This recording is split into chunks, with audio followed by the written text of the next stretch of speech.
Hola, buenos días.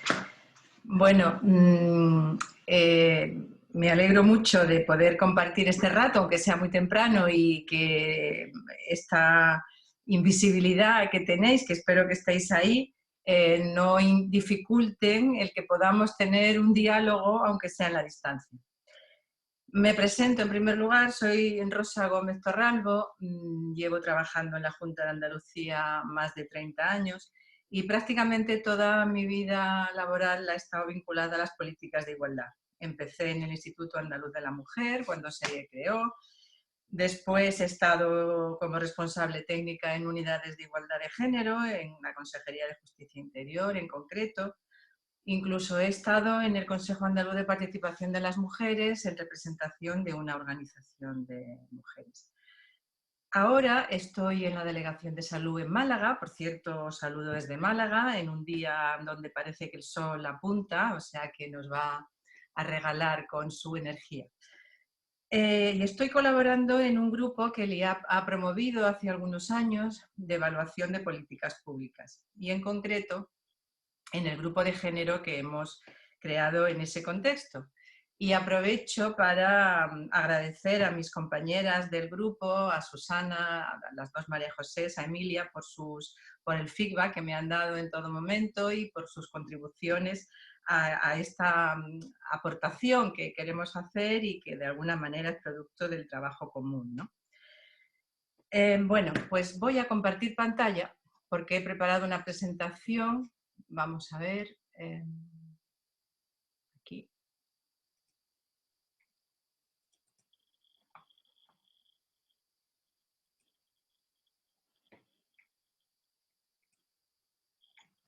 Bien, bueno, pues espero que la veáis bien.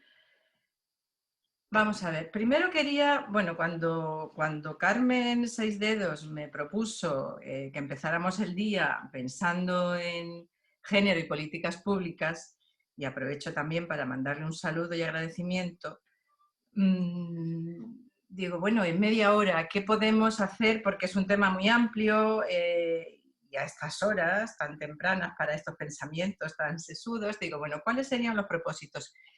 Y pensé en 4 ideas, ¿no?, que me proponía. Espero que al final podáis ver si he conseguido algo de ello. Por un lado, reflexionar sobre la potencialidad que tienen las políticas públicas, ¿no? Y a raíz de ahí pensar si esa potencialidad realmente la estamos utilizando para transformar, para incidir en el género, ¿no? Hacernos esas preguntas. Después, inspiraros de alguna forma, motivaros, es decir, porque podemos cambiar las cosas y porque las personas somos las que cambiamos las cosas. Y luego, pues también, por esa trayectoria, experiencia y lo que estamos haciendo, poder compartir algunos recursos, herramientas, eh, y tanto, digamos, en el transcurso de este rato, pues habrá reflexiones tanto teóricas como alguna práctica, ¿no? Porque, bueno, como sabéis, pues la teoría, que es importantísimo para entender e interpretar, viene del griego y viene de ver. Hace falta ver las cosas para poder entenderlas, ¿no? Bien, esos son los propósitos que están ahí, no son secuenciales, sino que están ahí presentes un poco en todo. Y el contenido que vamos a ver en este rato, pues son básicamente como 5 puntos. Por un lado, lo que decía antes, el potencial y el enfoque de las políticas públicas, es decir, reflexionar sobre esos. En segundo lugar, muy importante la actividad regulatoria en las políticas de igualdad. En tercer lugar, la importancia de las personas, como decía, cómo somos corresponsables todos y todas de qué política pública estamos haciendo. La participación, porque no podemos hablar de igualdad de género si no hablamos de la participación de las personas, de todas las personas implicadas en los procesos, y algunas herramientas y algunos recursos que dejaré ahí, como os comentaba. Bueno, pues empecemos. Para reflexionar sobre la potencialidad podía utilizar otros recursos de base, pero bueno, he utilizado un indicador que elabora el Instituto Europeo de Igualdad de Género, que es un índice de igualdad de género. A ver, estos indicadores tan sintéticos que marcan te dan un número, pero detrás de ese número pues hay mucha información de diferentes sectores. Por ejemplo, en este caso pues están datos de empleo, de los recursos económicos, de acceso al poder, de conocimientos, a educación, del uso del tiempo, de salud, de violencia, de interseccionalidades, es decir, con todo eso construyen el índice. Y solamente nos va a servir para reflexionar. Un índice al final, ¿qué es? Un índice es un termómetro. Un índice es una puntuación como en el termómetro que si nos marca fiebre, algo pasa. Entonces, este indicador, ¿qué nos está marcando? Bueno, pues fijaros, el indicador va de 1 a 100, donde 1 es la desigualdad total y 100 es la igualdad plena. ¿Qué ocurre? Que teóricamente estamos en una situación de igualdad plena. Tenemos nuestra Constitución, nuestra normativa, nuestra legislación y todo el mundo nos dice, bueno, ya está, ya tenemos la igualdad formal. Esa sería la igualdad plena. Entonces, ¿qué ocurre con este margen que vemos aquí de mejora? Porque vemos todos los países de la Unión Europea y vemos pues, que estamos como al 50% en el primero. Suecia, que es el que tiene un índice más alto, pues estará aquí en el 80%. Es decir, tenemos todo este margen de mejora. Ese margen es lo que las políticas públicas tienen que conseguir. Porque la legislación nos dice que estamos aquí, pero no estamos. Y la propia administración nos está diciendo que no estamos. Con lo cual, las políticas públicas tienen que llenar todo eso. ¿Dónde está España? Bueno, España, digamos, tiene una puntuación de 70,1. Vemos que está relativamente por encima de la media. Pero si profundizamos un poco, vemos que, bueno, como os decía antes, este indicador tiene diferentes puntuaciones y entonces vemos que España, por ejemplo, aquí tenéis las puntuaciones. Si os tapa la transparencia la pantalla, la podéis mover con el ratón, que es lo que yo he hecho ahora, para poder ver las puntuaciones de España. Bueno, pues vemos que en salud tiene una puntuación muy alta que nos sube la media y quizá la puntuación más baja, fijaros que la tiene en el acceso al poder, fundamental para cambiar las cosas, el poder es transformar. Pero bueno, entonces, vaya, ahora no pasa esto porque, bueno, tenía que haber algún problema. Solucionado. Bueno, pues vemos el poder. El poder, o sea, si sacamos ese componente de este indicador, también se descompone en distintos aspectos y habla del poder político, el poder económico y el poder social. Fijaros que está todo el tiempo hablando de la desigualdad, o sea, que es una medida de la igualdad o desigualdad en el acceso al poder, en la toma de decisiones. Vemos que España tiene una puntuación alta en poder político. Esa flechita para abajo, el 2,6, quiere decir, porque están comparando del 2005 al 2017, y nos está diciendo que está bajando. En el poder económico está subiendo, aunque es muy baja, y en el poder social está bajando también. Entonces, fijaros que el poder económico, el poder político, tenemos una puntuación relativamente alta porque pensáis que han tenido algo que ver ahí las políticas públicas, la normativa de paridad, la obligatoriedad de concurrir a las listas electorales, es decir, toda esa política pública, toda esa normativa de igualdad ha permitido que avancemos en ese margen de mejora. Sin embargo, ahí tenemos una puntuación en el poder económico, pues que, por ejemplo, estamos más atrás que Rumanía.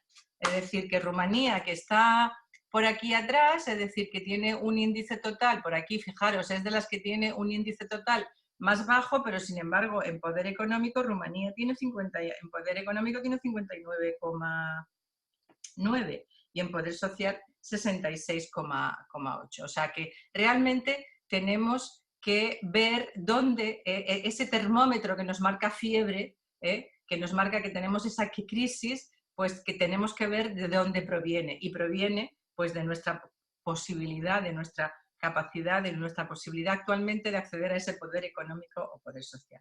Seguimos. El conocimiento pues también, como acceso a la educación, hay un índice alto, pero dentro de eso, la segregación, fijaros, que tenemos 59,7, una puntuación muy baja. Por ejemplo, tenemos una puntuación más baja que Malta. que por ejemplo está por aquí, que tiene una puntuación global mucho más baja y sin embargo pues en segregación. Ese es uno de nuestros problemas, de nuestras enfermedades en nuestro sistema, es decir, la segregación. Voy a utilizar, por ejemplo, las llamadas STEM, el mundo tecnológico, el mundo de las TIC, el reto que tenemos por delante, pues vemos que el 10% de las chicas optan por las carreras, por este tipo de carreras, mientras que lo hacen el 25% de los chicos. Es decir, hay un mito ahí de la libre elección que parece que ya como la igualdad está declarada, pues parece que ya cualquier decisión individual que se toma tiene que ver con esa decisión individual. Pero cuando resulta que hay un comportamiento, hay un patrón de que las chicas optan en un porcentaje muy bajo por ese tipo de carreras frente a los chicos, estamos viendo que tenemos un problema. Es decir, que hay un problema social. Y hay un problema social porque si realmente se incorporaran las chicas a ese mundo de la tecnología en la misma proporción que los chicos, pues probablemente el problema que vamos a tener de falta de conocimiento ahí estaría solucionado. O sea, es un problema social y es un problema de desigualdad de género.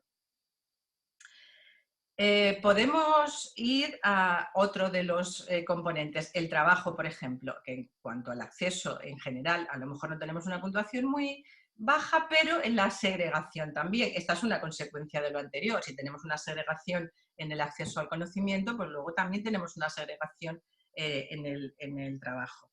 Pues en el trabajo estamos peor que Austria, ¿no? Pues que Austria también la encontraremos por aquí atrás y estamos peor, tiene un 65. Entonces, por ejemplo, en sectores de alta y media tecnología, el 74% del empleo son hombres y va en aumento, o sea, estamos aumentando la brecha ahí. Y sin embargo, solo el 26% de mujeres. Diréis, bueno, es que claro, si no hay mujeres formadas, pues no están. Pues no es exactamente así, porque resulta que en ese sector, incluso las mujeres que están contratadas en ese sector son mujeres con una cualificación muy alta, doctoras incluso, es cuando sube la curva, o tituladas superiores, pero es que el sector no contrata solo a gente titulada superior o doctora, contrata también a gente no cualificada. Bueno, pues ahí contratan a hombres, es decir, no contratan a mujeres. O sea que no es tan fácil, es un tema complejo y es un tema de que hay que cambiar el enfoque. Y el cambiar el enfoque desde una perspectiva transformadora, como ahora iremos viendo, pues es, por ejemplo, repensar por qué estamos separando tanto un tipo de conocimientos tecnológicos y un tipo de conocimientos en humanidades cuando realmente en la vida todo se da junto y estamos viendo que cualquier tipo de ocupación requiere una tecnología y que la tecnología está presente en todo. Pues a lo mejor tenemos que, le falta humanidad a la tecnología y le falta tecnología a las humanidades. Pues a lo mejor hay que repensar un poco todo ese sistema, ¿no? Y no olvidemos que estamos haciendo una redistribución de recursos públicos, porque también hay datos de cómo, con subvenciones públicas, datos publicados por el Ministerio hace muy poco, de cómo se ha creado con dinero público en este sector que está siendo apoyado, pues se está creando un 27% de empleos para mujeres y el resto para hombres, con dinero público. Es decir, y no todos cualificados. Y aun habiendo cualificados, hay también más paro de mujeres. Bueno, y el tiempo. Veo que la cosa va, el reloj corre rápido. Por cierto, hablando de tiempo. Bueno, el tiempo es uno de los indicadores que sería para abrir un debate entero, ¿no? Porque en el tiempo también tenemos unos indicadores por debajo de muchos países, ¿no? El 67% del trabajo no remunerado en España lo realizan las mujeres, o sea, 2 de cada 3 horas. Eso que está ahí y que pasa desapercibido y que ahora en esta situación que estamos de confinamiento espero que nos haya servido, entre otras cosas, para darnos cuenta de todo lo que ocurre puertas adentro y del valor que tiene eso y de lo esencial para la vida, ¿no? Pero bueno, eso sería otro debate y no podemos pararnos ahí. Por ejemplo, en Suecia, pues el reparto es el 44% de ese trabajo no remunerado lo hacen los hombres y el 56% las mujeres, ¿no? Bueno, vamos, siguiendo con este primer punto, vamos a hacer esa reflexión de qué serían las políticas, esa capacidad transformadora de las políticas públicas. Bueno, hay políticas que consideran la población destinataria de forma general. No ven que el género está en la base de esa organización social. No conocen, no ven o no la normativa de igualdad de género, con lo cual actúan perpetuando o aumentando las desigualdades. Hay otras políticas que sí identifican a las mujeres como un colectivo, la identifican como un colectivo que en esa política a lo mejor no está suficientemente representada o la consideran un colectivo vulnerable. Utilizan la ley de igualdad e incorporan alguna acción positiva dirigida a ese colectivo que está en situación desfavorable. Entonces, responden a necesidades prácticas, actúan sobre los efectos de este orden que está generando desigualdades, pero no está transformando la realidad. Y luego hay políticas que entienden el carácter estructural del sistema sexo-género, que analizan cómo se generan las desigualdades en el ámbito de su política, aplican la normativa de igualdad de género, incorporan medidas paliativas, acciones positivas, pero también acciones de igualdad, es decir, modifican estructuralmente, o sea que actúan sobre los efectos de la desigualdad y sobre las causas, sobre la fiebre, quitan la fiebre y eliminan la enfermedad. Podríamos llamarles políticas ciegas al género, o políticas paliativas o políticas transformadoras. Las políticas transformadoras incluyen las paliativas, es decir, cuando tenemos fiebre hay que quitar la fiebre y luego hay que investigar de qué está pasando. Es decir, todas las medidas que están haciendo ahora con el COVID, es decir, son medidas paliativas, estamos intentando contrarrestar los efectos, pero la transformación será cuando consigamos una nueva relación con la naturaleza, cuando consigamos una vacuna, cuando consigamos modificar esa situación. Todas las medidas de ahora que son de política pública y que son importantísimas son medidas paliativas. Esas siempre tienen que estar, pero tienen que estar dentro de una concepción de política transformadora. Eso se entiende a veces bien cuando se habla de que hay que hacer un cambio de modelo productivo. Hacer un cambio de modelo productivo es una transformación. Es decir, estamos en un modelo productivo, en un sistema capitalista que estamos viendo que está generando unas situaciones que hay que cambiar. Bueno, pues estamos en un sistema patriarcal que está generando unas situaciones que hay que cambiar, que hay que transformar. Hay quien habla de reinventar el capitalismo, de resetearlo. En el caso del patriarcado hablaríamos de desinstalarlo. Es decir, no nos sirve realmente, ¿eh? El patriarcado, que podemos definir como un sistema que atribuye el mayor valor y poder a los varones en su dominio sobre las mujeres y que se sostiene y reproduce históricamente, pues hay ya un consenso de que queremos un nuevo sistema. Lo mismo que hay un consenso de que queremos un nuevo modelo productivo. Un nuevo modelo productivo requiere, todo el mundo sabe que es muy complicado y que hay que cambiar las maneras de hacer. Hay que cambiar los valores, hay que cambiar lo que se produce, hay que cambiar cómo se distribuye, hay que cambiar los hábitos de consumo, hay que cambiar la percepción que se tiene sobre las cosas. Bueno, pues lo mismo. Es decir, tenemos que cambiar este sistema de desigualdad patriarcal por un sistema pues, que tiene que ser equipotente, equivalente, es decir, que tiene que eliminar cualquier tipo de consideración de las personas en razón de su condición, en razón de su sexo. Bueno, pues este era un poco la idea central que quería, o sea, que ciegas al género, por favor, vamos a dejar de ser ciegos al género y cuidado con que nos quedemos ciegos por el camino, porque yo con tantos años que llevo en la Junta, pues he participado de buenas intenciones al inicio, pero que se va perdiendo, se va perdiendo, se va perdiendo y al final acabamos haciendo lo mismo de siempre y en todo caso colocando, en el mejor de los casos, una acción para paliar algún efecto muy desfavorable para colectivos de mujeres, ¿no? Bueno, el siguiente punto quería resaltar la importancia de la capacidad regulatoria. Bueno, y aquí tenemos una línea del tiempo que podríamos pasarnos otro debate completo, pero que voy a intentar, ahí quedará, la presentación nos quedará. Pues bueno, son 50 años de políticas de igualdad, el del 70 al 2020.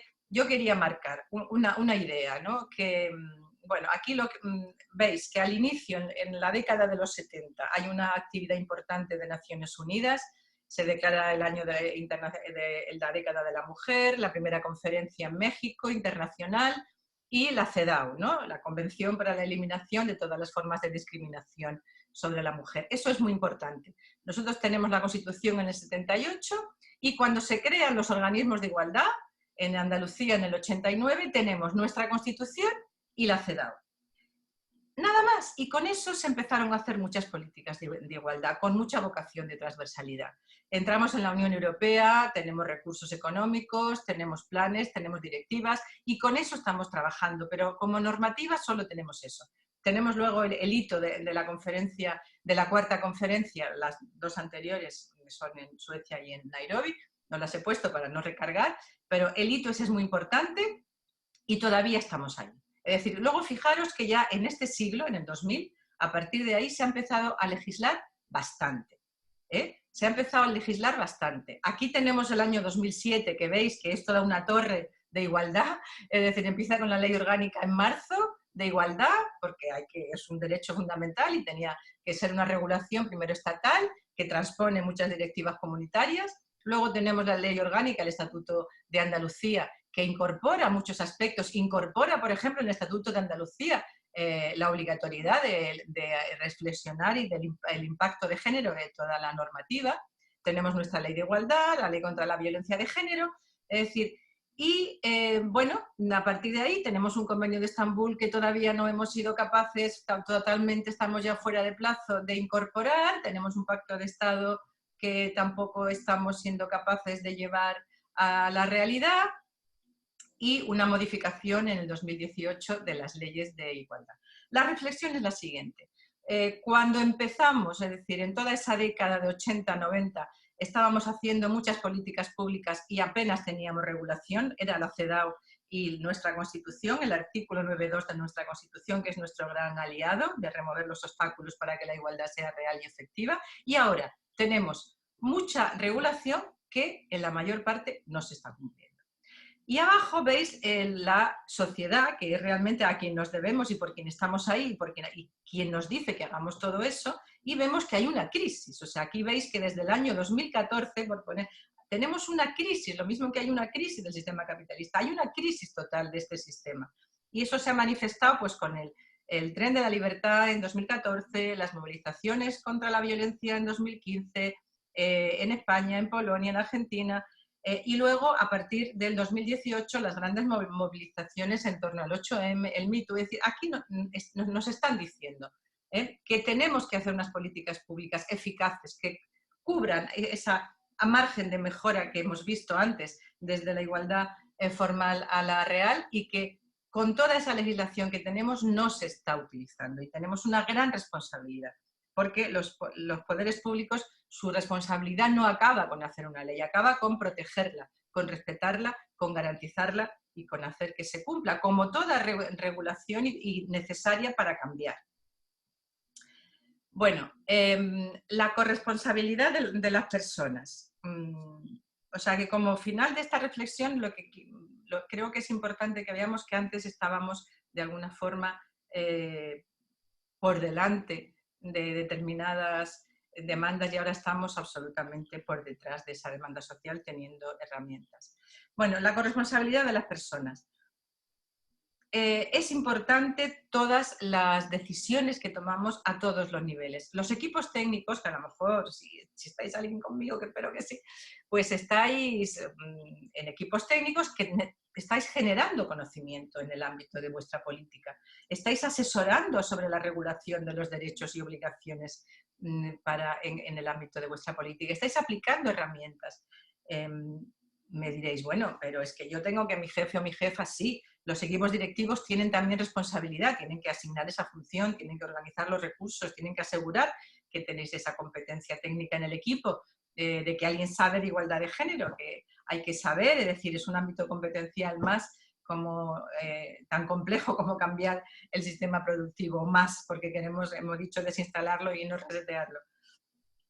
Y también está el gobierno, por supuesto, que tiene que priorizar ese problema público, que tiene que asignar presupuesto y personas y que tiene que apostar por esa regulación de derechos, ¿no? Y de garantizar ese cumplimiento. Pero tenemos que tener en cuenta que todo el mundo tomamos decisiones.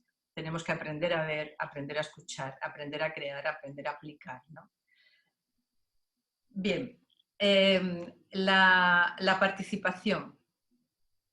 Decía que no hay, hablando de política de igualdad, tenemos que hablar de participación, porque precisamente estamos hablando de que tenemos que transformar y tenemos que transformar en un ámbito invisible, es decir, hay un problema, y eso lo estamos viendo ahora, por ejemplo, en las políticas llevadas a cabo en esta situación tan excepcional, ¿no?, de estado de alarma. seguimos teniendo a veces más información de lo que va a ocurrir en terrazas, en los bares, de lo que va a ocurrir en ese espacio público y no de lo que ocurre puertas adentro, ¿no? Si se toman medidas en educación, pues tenemos que saber qué repercusión tiene en el ámbito doméstico y no se está analizando, ¿no? Por ejemplo, hay otros países, Suecia, por ejemplo, que hemos visto qué índice tiene de igualdad, que está tomando otro tipo de decisiones que tienen en cuenta esa continuidad de la vida entre el ámbito doméstico y el laboral. Y está articulando de otra forma los servicios educativos, ¿no? Entonces hay mucho que reflexionar, porque incluso en esta situación que yo creo que nos puede servir a todos y a todas para pensar eso, lo que está ocurriendo dentro, y que salgamos de aquí realmente con ideas para buscar ese consenso y ese cambio del sistema, ¿no? Entonces, en la participación podemos abordarla desde muchos puntos de vista. Yo quería poner algunas ideas solo, ¿no? La participación en el sentido de representación, esa está regulada en la política pública, la representación equilibrada, y con la modificación que ha habido de la Ley de Igualdad en el 2018, pues esa necesaria representación equilibrada de hombres y mujeres ya no se excluye por razón del cargo. Porque antes se decía, no, es que esta comisión, o es que este tribunal, o es que este jurado, o es que este... es por razón del cargo, y como los cargos, los titulares suelen ser los hombres, pues ya la ley dice que no, es decir, que no está excluido por razón del cargo, o sea que hay que pensar cómo hacer. Hay que pensar cómo hacer, pero tenemos que incorporar ya en todos los espacios de interlocución, nos sentemos con entidades públicas, privadas, que la representación, al menos a nivel numérico, cuantitativo, es decir, tiene que estar representado hombres y mujeres. Y por eso es importante el conocer las leyes de igualdad, máxime estando en una administración que nos debemos absolutamente a su cumplimiento y a dar ejemplo, y que si no además invalida los actos que hacemos, ¿no? Pero estamos hablando de esas políticas, de servicios, de proyectos, entonces tenemos que poner la atención en la participación de las mujeres en todos los grupos de interés y en todas las fases de la elaboración de un plano o programa, porque si no vemos, no están, es decir, porque es que es mucho más fácil si preparas unas jornadas, si estás haciendo, lo que te encuentras son hombres, es decir, porque hay esos patrones de conducta. Entonces, si tú tienes que poner esa atención ahí y garantizar, porque mujeres estamos en todas partes, uno de los efectos de este sistema es que se invisibiliza, pero estamos en todos los sectores y estamos investigando y estamos trabajando y hay mujeres en todo. De hecho, y además hay ya recursos y asociaciones que si alguien tiene algún problema, pues hay apoyos para buscarlas, ¿no? Hay que escuchar a las mujeres, pero hay que escucharlas para la política, no para medidas para las mujeres, ¿no? Eso es muy importante, es decir, parece que las mujeres hablan desde la especificidad y hablan para resolver esa especificidad. No, la perspectiva de género es que la voz de las mujeres tiene que servir para el consenso de ese nuevo sistema, es para la política, no para las medidas.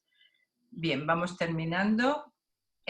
Una perspectiva que hay que adoptar es la interseccionalidad, que significa que hay otros ejes de desigualdad que interactúan y que sitúan ahí sí diferentes colectivos en una situación de mayor exclusión o de mayor vulnerabilidad. Entonces, bueno, pues hay que tener en cuenta que ni los hombres ni las mujeres somos un colectivo y que además no hay una homogeneidad, es decir, sino que hay que, aunque está atravesado por ese orden de género, pero tienen diferentes situaciones y hay que tener en cuenta todo eso. En cada política pues habrá que ver cuáles son esos factores más determinantes.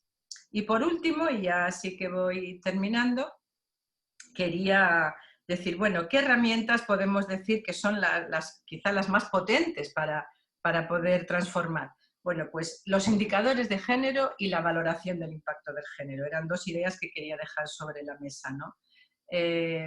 ¿Por qué? Pues porque lo que no se mide no se puede cambiar, porque los indicadores de género no es desagregar por sexo, es decir, desagregar por sexo, nos puede decir, mira qué característica tiene esta política, pero no se trata de eso. Se trata de medir dónde está esa desigualdad y de podernos poner el objetivo de eliminar esa brecha de desigualdad. Entonces, bueno, pues tenéis una serie de indicadores, que hay recursos en la Junta, ahora os dejaré hay muchas guías materiales, es decir, yo creo que lo importante es ver la necesidad de aplicarlo, es decir, no era tan importante en este rato el que pudiéramos aprender a cómo construir un indicador, que también se puede hacer algún debate en algún momento, pero la herramienta se utiliza cuando vemos que necesitamos utilizarla.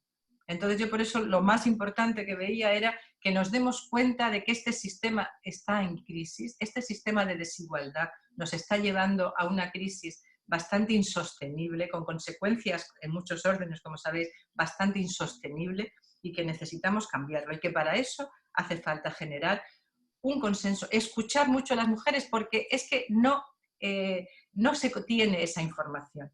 Y utilizar estos indicadores, pues como índices de concentración, índices de distribución, brechas de género, índice de feminización o de presencia relativa de hombres y mujeres. Y tenemos un indicador al principio de nuestro plan, al principio de nuestro programa, y que luego tenemos que tener un indicador, y en el proceso vemos cómo ese indicador tenemos que conseguir reducirlo. Y bueno, y la valoración del impacto de género, que se ha convertido muchas veces en una burocracia más, en un papel más que tiene que llevar el expediente, pero no se trata de eso. O sea, el impacto de género es una herramienta para mejorar el programa, no es un documento más, no es un informe más que tiene que llevar el expediente, sino que es una evaluación ex ante del plan, es una evaluación ex ante en términos de género, que nos tiene que permitir mejorarlo, nos tiene que permitir recapacitar sobre si todo lo que estamos haciendo realmente va a perpetuar, va a paliar o va a transformar. Y bueno, os dejo, como decía, desde ese grupo de evaluación de políticas públicas, y en concreto desde el grupo de género, hemos elaborado esta guía, por ejemplo, que la tenéis online, que incluye un cuestionario para verificar el enfoque de igualdad en un plan. También os dejo pues una infografía para quien tengáis menos tiempo de leer y podáis leer un poco aspectos claves que el plan tenga impacto positivo en la igualdad. Y bueno, pues yo creo que a modo de conclusión, aunque eso va a quedar ahí, lo que yo quería sobre todo es marcar la importancia de cada persona para transformar, la importancia de que cada persona tomemos conciencia de que tenemos que cambiar. Y así ves a otra gente que también quiere hacerlo, y así se establecen alianzas, por ejemplo, como en el grupo que hemos hecho de género, con sororidad entre las mujeres, con solidaridad y apoyo entre hombres y mujeres, y entre todas las políticas públicas, pues conseguir reducir y conseguir que ese 100% de igualdad sea real. Bueno, muchas gracias. Y ahora, pues espero que podamos tener un diálogo y que creo... voy a dejar de compartir pantalla. Vale, muy bien. A ver, me dice María Herrera, ¿puedes explicar el concepto de segregación en los indicadores?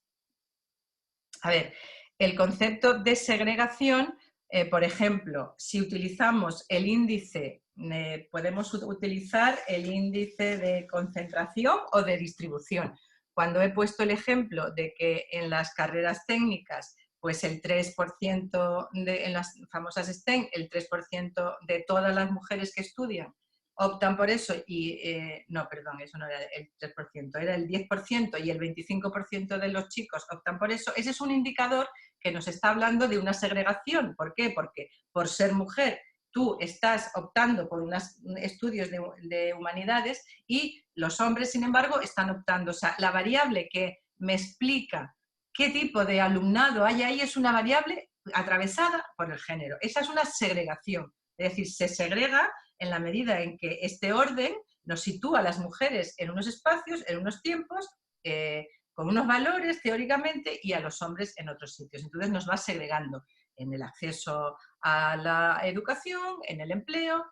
Es decir, ese es el concepto de segregación. Y luego otro de los otros indicadores, ese indicador que nos marca dentro de todo el mundo que estudia algo cuántos hombres, cuántas mujeres, y luego también podemos ver dentro de las mujeres cuántas son las que estudian que es lo que hemos visto antes, el 10% estudia esto, pero luego podríamos ver de todo el mundo que trabaja, como hemos visto con el indicador del tiempo, de todo el trabajo no remunerado, el 67% lo hacen las mujeres. Bueno, es otro tipo de indicador que nos está marcando el peso que tiene las mujeres en él. A ver, Purificación Jiménez. ¿No será más bien que aunque existen muchas leyes de igualdad, no existe una auténtica educación en todos los niveles sobre la igualdad? Efectivamente, efectivamente. Es decir, existen leyes y que esas leyes se tienen que conocer, es decir, para que realmente... Y además, las leyes de igualdad están construidas con un paradigma distinto. No son leyes al uso de que tienen un sistema, digamos, penalizador, sino que son leyes que aluden básicamente a la responsabilidad de los poderes públicos para con la igualdad. Por eso es tan importante la decisión, la voluntad de cambiar. Por ejemplo, la modificación de la ley de igualdad se ha añadido ahora en el 2018 un capítulo sancionador en vista de que no se estaba consiguiendo los efectos pretendidos. Pero no se trata solo de eso y además el principal agente aquí transformador es la propia administración pública que no se puede sancionar a sí misma. Entonces es importante que la educación, es decir, cualquier aspecto, por ejemplo, el garantizar la libertad sexual, que es un debate que se está teniendo últimamente, todas las medidas que puedan ser penalistas tienen que estar, pero estamos hablando ya de la víctima. Es decir, lo que se trata es de incorporar en la educación para que eso no llegue a ocurrir. Eso es lo transformador. Raquel, dicen que las mujeres no son un colectivo, como no lo son los hombres. ¿Puedes hablar de esto, por favor? Bueno, esto es muy importante. Es decir, si vemos a las mujeres, o sea, si vemos a las mujeres como un colectivo, es decir, estamos manteniendo un sistema, es como si tenemos una fábrica que está generando residuos contaminantes y lo que hacemos es nos ponemos abajo del cauce del río y empezamos a limpiar el río. Es decir, bueno, está generando, es decir, pero es que el problema es que estamos fabricando. Entonces, si consideramos que el colectivo es las mujeres en concreto que están teniendo un efecto adverso por una política, estamos haciendo medidas paliativas, pero no estamos transformando. Entonces, por eso es muy importante entender lo estructural de este sistema. Entender que o cambiamos lo estructural, y gran parte de lo estructural se construye en la educación, porque es donde hacemos una transmisión de nuestros valores, de nuestros principios y donde estamos poniendo las bases para la sociedad del futuro. Es importantísimo. Yo llevo más de casi 40 años hablando de educación. Si lo hubiéramos hecho desde el principio no estaríamos aquí.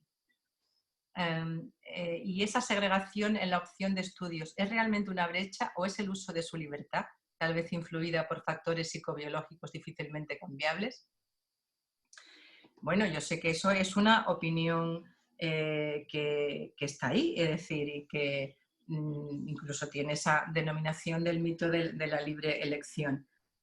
Al final sí tenemos que estudiar, incluso todas las investigaciones sociológicas utilizan esas variables. Si la dimensión de género tuvo que aparecer en los ámbitos de investigación porque era necesario para entender la realidad. O sea, cuando tú ves que hay unos comportamientos que es significativo el género, el sexo que tengas para estar ahí o no, ya no podemos hablar de opciones. Luego hay todo un mundo ahí y aspectos que inciden en tu elección, indudablemente. Pero estamos hablando de patrones de comportamiento social. Y patrones de comportamiento social que no solamente es que se tomen así y no se sabe por qué, sino que hay todo un entorno que anima a eso. Hay todo un entorno educativo. No solamente educa el ámbito escolar, educan los medios de comunicación, educan pues las religiones, educan, es decir, hay todo un sistema que está reforzando esos modelos que al final acaban por esos comportamientos, ¿no? Hace poco tuve que comprar un ratón ergonómico, pero era demasiado grande para mi mano. No hay diferentes tamaños. ¿Tiene eso que ver con la invisibilidad de las mujeres? Pues sí, totalmente. En ergonomía, por ejemplo, tantos ejemplos tenemos en ergonomía y en el ámbito laboral, y con grandes problemas, ¿eh? Con grandes problemas. Estoy pensando desde los equipos de protección individual, los EPIs, que es que están pensados para hombres en sectores de la construcción, los grandes problemas que ha habido para que se puedan incorporar mujeres a diferentes ámbitos, porque es que eh, no hay indumentarias, incluso los monos, ¿no? Como los monos, pues eso ya se tuvieron que ir cambiando, porque son incluso indumentaria pensada para cuerpos y para necesidades de los hombres, pensando que eso es la humanidad, es decir, pensando que eso es la humanidad. Bueno, pues no sé, de momento no hay más, me dicen. Bueno, pues animaros a ver si hay más. Bueno, y si no, pues desayunáis, o si no, yo he intentado, de momento no hay más. Bueno, pues